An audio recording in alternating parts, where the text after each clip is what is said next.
Bien, estimados estudiantes, una vez más, bienvenidos. Vamos a continuar el avance de la materia viendo difusión de la fase gaseosa. Esto está empezando a tener una explicación a razón de cómo el aire que va ingresando a los pulmones pues va a ser aprovechado por el organismo, va a ser absorbido, es decir, parte de ese aire que nosotros hemos llegado a inspirar, pues va a llegar a ser aprovechado, a inspirado, a ingresar esa parte del gas al organismo, transportado a través del organismo hasta las células y aprovechando ese gas, ¿no? Entonces tenemos que entender primero esto de difusión de la fase gaseosa. Primero hay que entender que por su movimiento aleatorio, cualquier gas, ¿no?, las moléculas del gas tienden a distribuirse de modo uniforme en todo el espacio disponible, hasta que la presión parcial es igual en todas partes. En otras palabras, si este cuadrado que veo aquí de la presentación lo comienzo a llenar de gas, pues este gas va a comenzar a llenarse en este espacio pequeño, pero al ver que tiene bastante espacio en estas otras tres esquinas, pues va a empezar a diluirse, va a empezar a distribuirse, llegando a ocupar todo el espacio de este cuadrado, ¿no? Entonces, ahí podemos encontrar que el comportamiento del gas es de modo uniforme. En todo el espacio disponible se va a empezar a distribuir el gas. Ya en esa condición, pues el gas va a empezar a chocar contra las paredes. Las moléculas de gas van a empezar a chocar con todas las paredes del recipiente y eso significa que va a generar una presión. Esta presión se entiende como presión parcial, ¿ya? Entonces, de eso hablamos cuando estamos hablando de presión. Ahora, tenemos este gas ocupando todo este espacio. Esto se está explicando para que nosotros podamos entender que cuando hacemos la inspiración, metemos aire, todo ese aire se va a ir distribuyendo en todo el campo pulmonar, es decir, todo el pulmón en sí va a recibir este aire y lo va a ir distribuyendo por todos los espacios que pueda tener. Y ahí dentro de este pulmón de pronto se va a empezar a generar presión porque estas moléculas de aire van a empezar a chocar contra las paredes. Y se empieza a generar una presión parcial. Bien, tenemos el aire ahí dentro de los pulmones atrapado. Comienza un proceso de difusión. ¿Y ahora qué es difusión? Es el desplazamiento del gas de una región de alta presión hacia otra región de baja presión. Siempre me gusta tomar el ejemplo de esto. Tenemos dos aulas, ¿no? Dos aulas. Aquí voy a dibujar dos aulas. A ver, vamos a ver.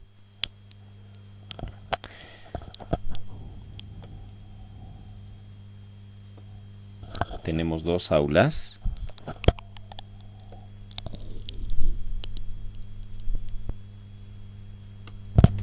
Ahí están.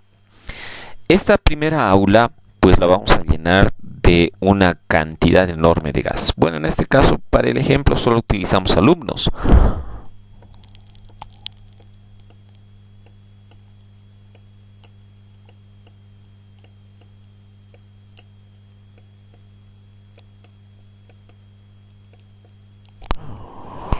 Bueno, no tantos alumnos, pero deberían haber más acá, ¿no?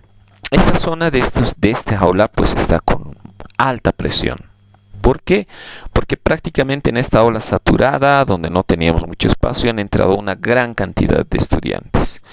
Pues así como si estuvieran todos acumulados, todos chocando entre sí, incómodos, ¿no? Se puede hablar de una alta presión. Están chocando contra las paredes y están chocando entre ellos mismos. Entonces tenemos una alta presión en este espacio. Necesitamos liberar esta presión.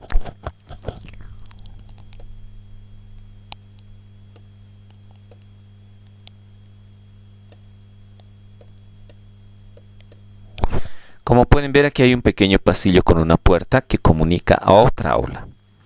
Esta aula no tiene pupitres vacíos, tiene espacio, no hay muchos estudiantes, puede ser que encontremos uno que otro. Ahí. Pero estos estudiantes no están generando una alta presión, este espacio está desocupado. Entonces tenemos una región de presión baja. Por la presencia de una alta presión en esta primera aula A, en relación a esta baja presión que encontramos en esta aula B, pues los estudiantes, al notar que aquí hay demasiada presión, ya no pueden resistir, pues comienzan a desplazarse hacia el aula B. ¿Esto por qué? Porque hay demasiada presión acá y aquí hay menos presión. El comportamiento de un gas es así. El comportamiento de un gas es desplazarse de una región de alta presión hacia una región de baja presión, atravesando una membrana. Eso se llama difusión. En este caso, nuestra membrana para este ejemplo es esta pequeña puerta, este pequeño pasillo. Entonces lo que ocurre es que varios de estos estudiantes van a ir pasándose a esta aula para liberar un poco la presión del aula A. A eso se denomina difusión. Es el desplazamiento de un gas de una región de alta presión hacia otra región de baja presión. Esto atravesando una membrana. A eso se denomina difusión. Para la difusión de gases es importante interpretar este comportamiento a través de la ley de Graham. La ley de Graham nos dice que los gases difunden en medio líquido o gaseoso de acuerdo a una gradiente de energía que se puede expresar por una diferencia de presiones parciales. Es decir, la velocidad de la difusión de un gas es inversamente proporcional a la raíz cuadrada de su intensidad. Nuevamente lo voy a explicar con el ejemplo de las aulas.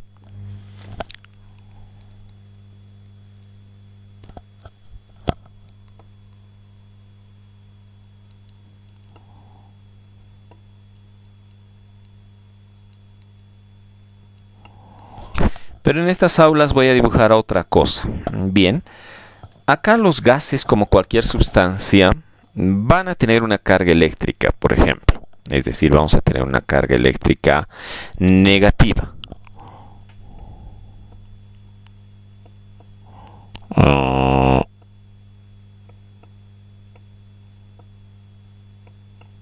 Recuerden que esta zona está muy poblada de moléculas de gas.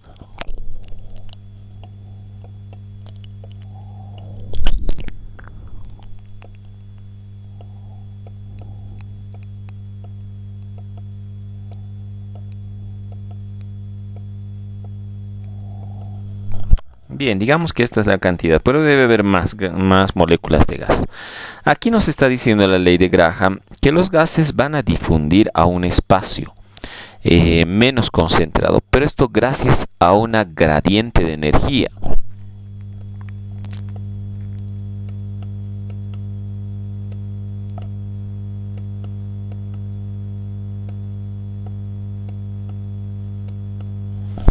Bien, aquí tenemos algunas moléculas del gas, pero ya en una condición positiva. Este espacio está cargado positivamente, bueno, de una forma positiva. Entonces aquí tenemos moléculas de tipo negativo. Lo que estamos viendo es que va a haber una gradiente de energía, no necesariamente la presión, porque aquí habíamos dicho que la presión sí provoca que pues, estas moléculas quieran atravesar la membrana, un espacio con menor presión, y eso ocurre. Pero aquí hay un elemento más que podemos tomar en cuenta. Probablemente sea esta carga de energía.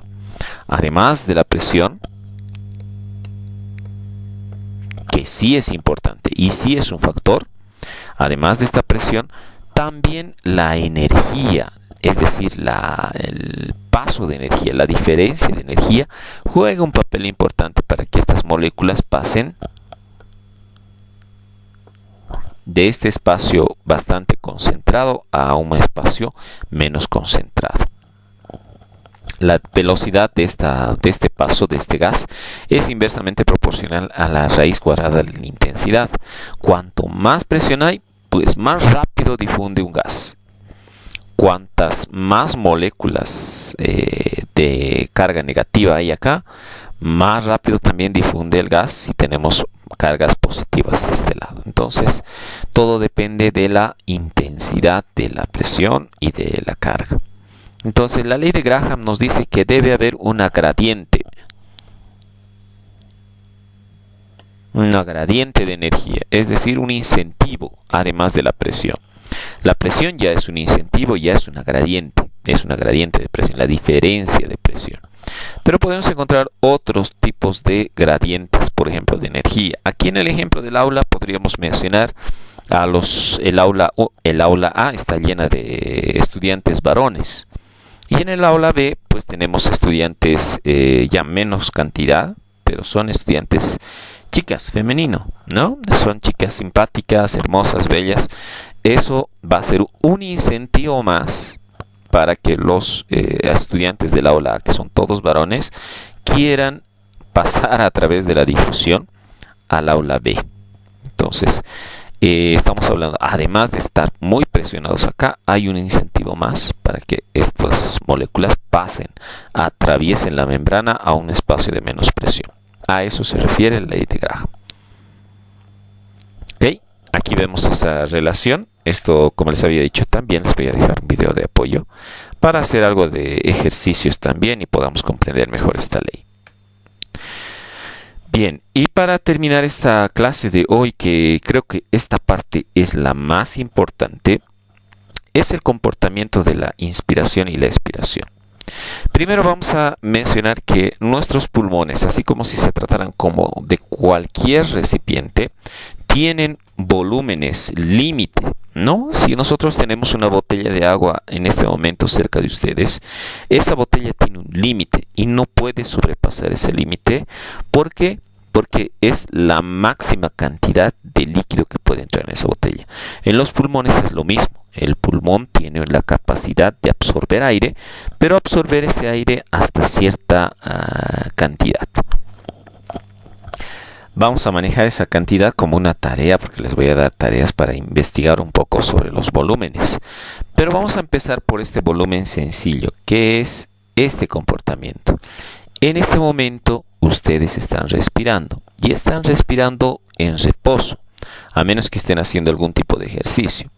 Pero imaginándome que están sentados frente a la computadora viendo el video sin hacer ningún esfuerzo, ¿no? Están respirando, están inspirando, meten aire y expiran. Meten aire y expiran. Y esto lo están haciendo de manera natural, refleja. Nadie está indicándoles que tienen que respirar. Este volumen que ingresa y que sale de los pulmones en reposo, sin hacer ningún tipo de esfuerzo, se denomina volumen. Aquí está, es el volumen normal o volumen tidal, o también se le denomina volumen corriente. ¿Ya? Este es el volumen en reposo. Vean cómo sube y baja, sube y baja. Es una cantidad de aire.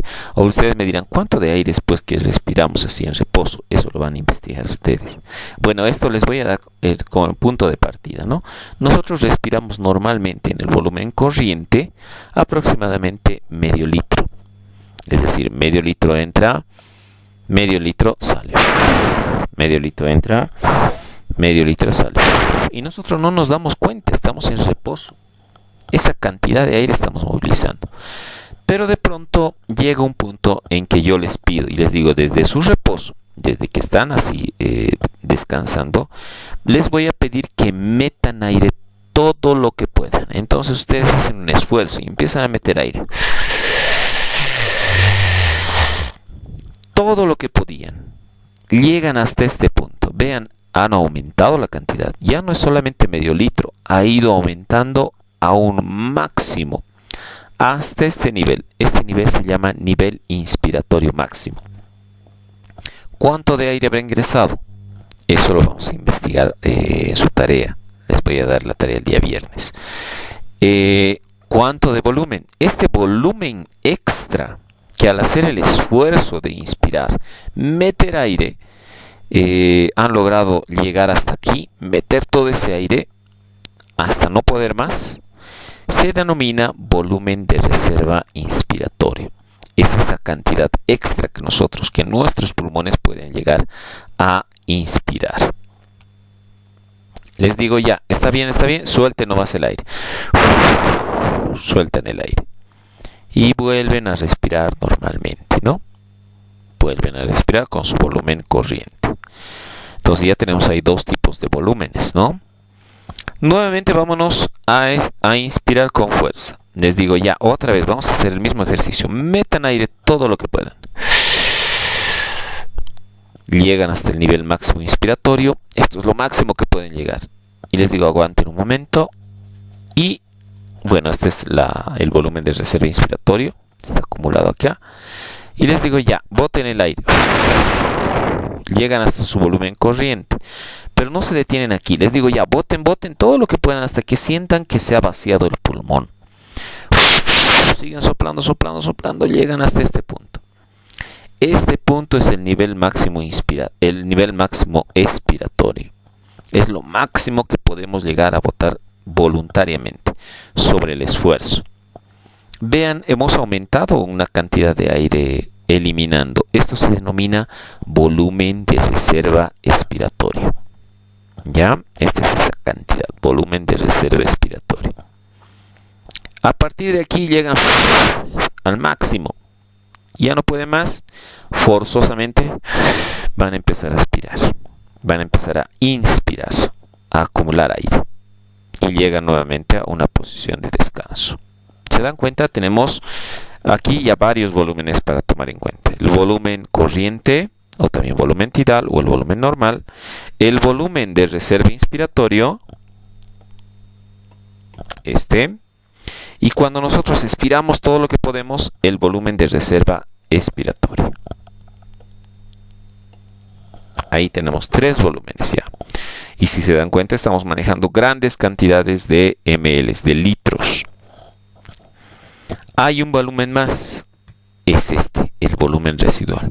Pero me dirán, si ya he eliminado todo el aire, todo lo que he podido, expirado hasta que mi pulmón se quede sin aire. Ese es mi nivel.